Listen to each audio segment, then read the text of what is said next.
নাভির নিচে প্যান্ট পরা থাকলে কি নামাজ হবে? রব্বানা লাকাল হামদ নাকি রব্বানা ওয়ালাকাল হামদ? কোন মা নামাজরত থাকাকালীন সময় তার শিশু বাচ্চা যদি খাবার জন্য কান্নাকাটি শুরু করে তবে কি নামাজ ছেড়ে বাচ্চাকে খাওয়াতে পারেন? তাড়াতাড়ি যেন বিয়ে করতে পারে সেজন্য কি আমল করব?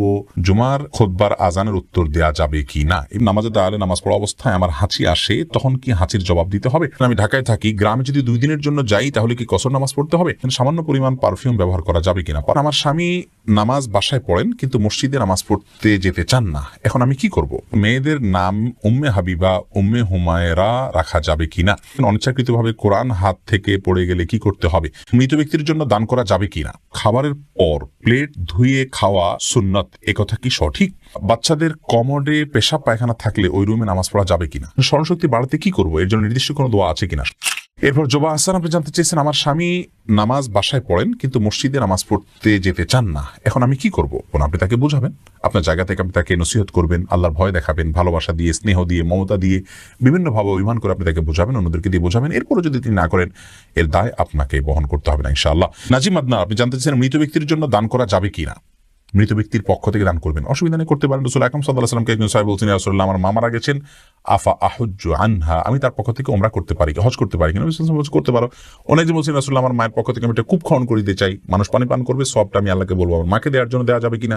নবী সাল্লাল্লাহু আলাইহি ওয়াসাল্লাম বলেছেন, অবশ্যই দেওয়া যাবে। তাহলে বোঝা গেল মৃত ব্যক্তির তরফ থেকে দান করা যায়, যে কোনো কিছু দান করতে পারবেন। গুলশানা আক্তার বোন আপনি জানতেছেন, মেয়েদের নাম উম্মে হাবিবা, উম্মে হুমায়রা রাখা যাবে কিনা? রাখা যেতে পারে, অসুবিধা নেই। উম্মে হাবিবা মানে হাবিবার মা, উম্মে হুমায়রা মানে হুমায়রার মা। আসলে এটা নাম খুব বেশি অর্থবহ হয় না, কিন্তু রাখলে যে গুনাহ হবে এমন না, রাখা যেতে পারে। যদি তার মেয়ে থাকে হুমায়রা, তার মেয়ে থাকে হাবিবা, তাহলে সেক্ষেত্রে উম্মে হাবিবা রাখা উচিত। আমাদের দেশে উম্মে হাবিবা, উম্মে কুলসুম, উম্মে অমুক উম্মে তমুক এইভাবে রাখা হয় অহরহ। তো এটি না রাখা উত্তম, কিন্তু রাখলে যে গুনাহ হবে এমন না, রাখা যেতে পারে, অসুবিধা নেই। এরপরে যে প্রশ্নটি আমি দেখতে পাচ্ছি, ভাই আব্দুল হাই আপনি প্রশ্ন করেছেন, খাবারের পর প্লেট ধুয়ে খাওয়া সুন্নত, একথা কি সঠিক?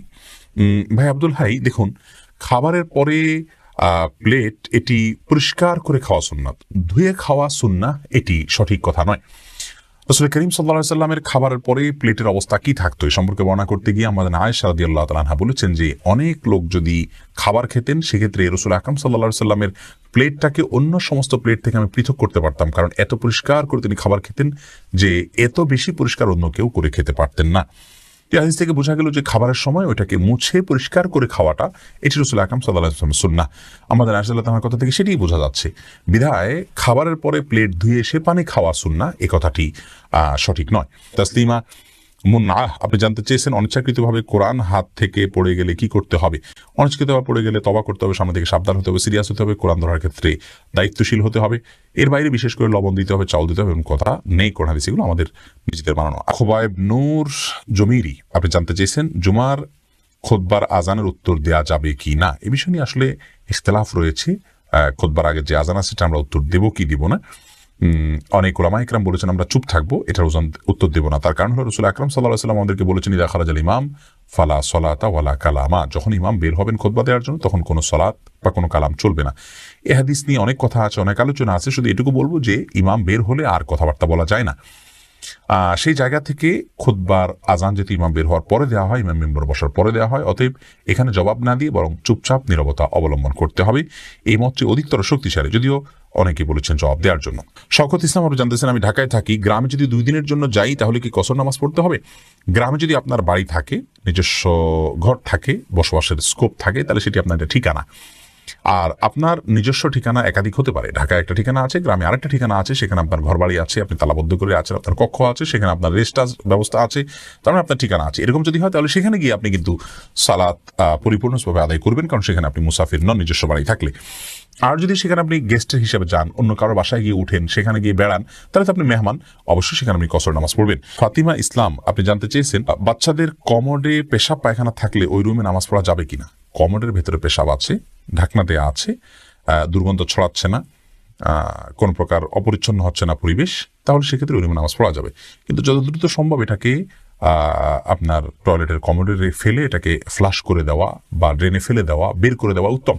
কারণ যেই ঘরে নাপাক বা অপবিত্রতা থাকে সেখানে রহমতের ফেরেশতা আসে না, সেখানে আপনার দুষ্ট জিনদের আবাসন হয়ে থাকে, তাদের আক্রমণ বেশি হয়ে থাকে, তাদের সেখানে জলচল বেশি হয়ে থাকে, এই জন্য পেশাবকে অ্যাভয়েড করা উচিত। তাছাড়া কবরের আযাবের দুটি প্রধান কারণের ভিতরে একটা হলো যে পেশাব থেকে যারা পবিত্র থাকেন না, এই জন্য কমরে বাচ্চা পেশাব করলে সে পেশাব এর গন্ধ যদি ছড়ায় বা ঢাকনা একটু সরে যেতে পারে বা কিছুটা হলেও তার স্মেল বের হতে পারে, এইসব জায়গা থেকে যত দ্রুত সম্ভব সেটাকে দূর করে ফেলা বা পরিষ্কার করে ফেলা উচিত। কিন্তু যদি কমরে ঢাকনা থাকে এবং দুর্গন্ধ না ছড়ায় তাহলে নামাজ পড়তে অসুবিধা নেই। ইভেন দুর্গন্ধ ছড়ালেও নামাজ পড়লে নামাজ হয়ে যাবে, কিন্তু এটা অবশ্যই অনুচিত এবং নামাজের হক আদায় করে নামাজ পড়া হয় না এভাবে, যদি অপরিচ্ছন্ন থাকে বা দুর্গন্ধ আসে।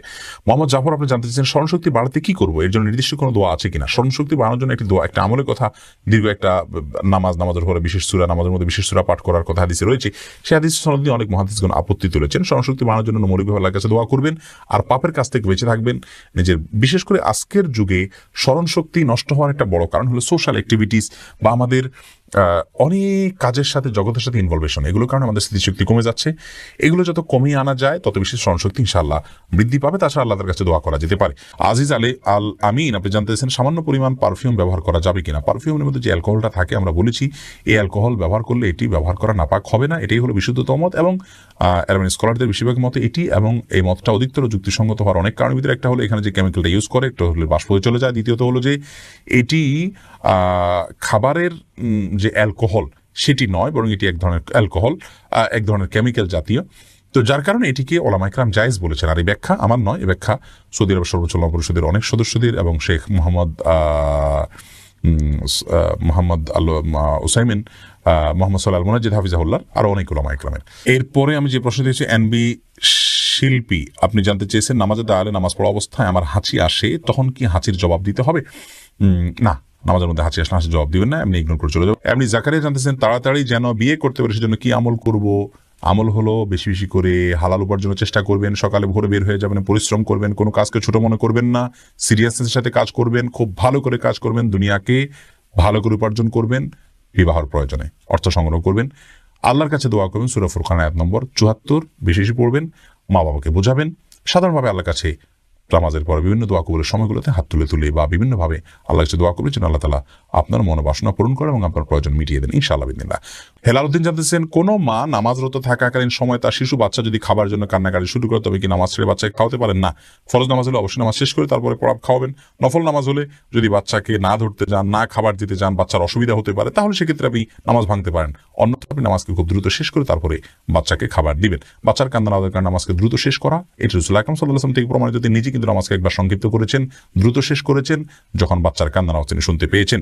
জওয়ানা করিম রেতু, আপনি জানতে চেয়েছেন রব্বানা লাকাল হামদ নাকি রব্বানা ওয়ালাকাল হামদ? বোন, দুই রকমই হাদিসে আছে। রব্বানা লাকাল হামদ এমনটি যেমন রয়েছে রুকু থেকে উঠে দোয়া পড়তে পারেন, আবার কোন কোন রিওয়ায়াতে রব্বানা ওয়ালাকাল হামদ আছে, কোন কোন রিওয়ায়াতে রব্বানা আল্লাহুম্মা রব্বানা লাকাল হামদ বা আল্লাহুম্মা রব্বানা ওয়ালাকাল হামদ আছে। যে কোনটা পড়লেই হয়ে যাবে।